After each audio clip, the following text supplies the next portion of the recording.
Sheshi Izdrales u mbush me buzëqeshje dhe energjinë e 10 fëmijëve të cilët u bën pjesë e festës përmbyllëse të kampit veror i buzëqeshin Verës.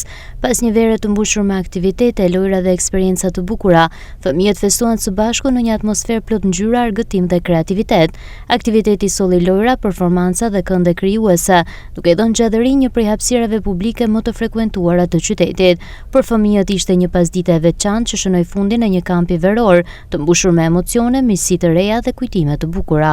30 ditë të mbushura me aktivitet, gëzime të qeshura, aktivitete por dhe kujtime pafund për fëmijët, sot i vjen fundi kampit veror i buzëqeshim Verës. Me një festë të gjithë të madhe me të gjithë grupet, me 5 grupe të mëdha të qytetit, të cilët grumbulluan gjithsej rreth 300 fëmijë që morën pjesë në kampin i buzëqeshim Verës, të shpërndar në 5 pikat e qytetit, në 5 qendrat e tona komunitare, si dhe në njësinë administrative rrethina. Ishte një verë e paharrueshme, e mbushur me aktivitete që Bashkia Shkodër gjithmonë vën fëmijët të parët. Gjithmonë jemi këtu për t'i dhënë atyre buzëqeshje, por dhe kujtime pafund gjatë sezonit veror. Ky kamp u organizua nga Bashkia Shkodër me synimin për t'u ofruar fëmijëve një verë aktive, edukative dhe argëtuese në një mjedis të sigurt dhe gjithëpërfshirës.